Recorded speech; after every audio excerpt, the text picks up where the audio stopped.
नमस्कार मित्रांनो, मी मेघा पारचेवार आज तुमच्यासाठी ओनली एज्युकेशन या यूट्यूब चॅनलवर स्वामी विवेकानंद यांच्याविषयी अतिशय सोपे आणि सुंदर भाषण घेऊन आली आहे। सन्माननीय व्यासपीठ, वंदनीय गुरुजन वर्ग आणि माझ्या प्रिय मित्र आणि मैत्रिणींनो, सर्वांना माझा नमस्कार। स्वामी विवेकानंद यांचा जन्म 12 जानेवारी 1863 रोजी कोलकाता येथे झाला। त्यांचे मूळ नाव नरेंद्रनाथ दत्त होते आणि त्यांचा जन्म एका प्रतिष्ठित कुटुंबात झाला होता। स्वामी विवेकानंद हे केवळ संन्यासी नव्हते, तर ते भारताच्या आत्म्याचे जागते प्रतीक होते। त्यांनी तरुणांना सांगितले, उठा, जागे व्हा आणि ध्येय साध्य होईपर्यंत थांबू नका।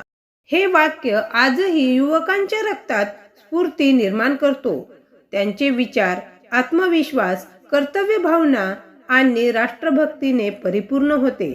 स्वामी विवेकानंद यांनी मानव सेवेलाच ईश्वर सेवा मानले। गरीब, दुर्बल आणि वंचित यांच्यासाठी काम करणे हेच खरे धर्मकार्य आहे, असे ते सांगत।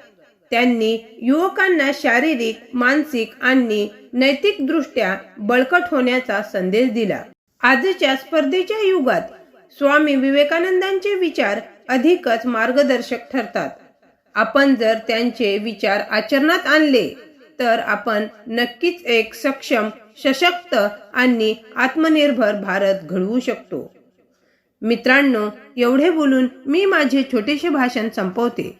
जय हिंद, जय भारत।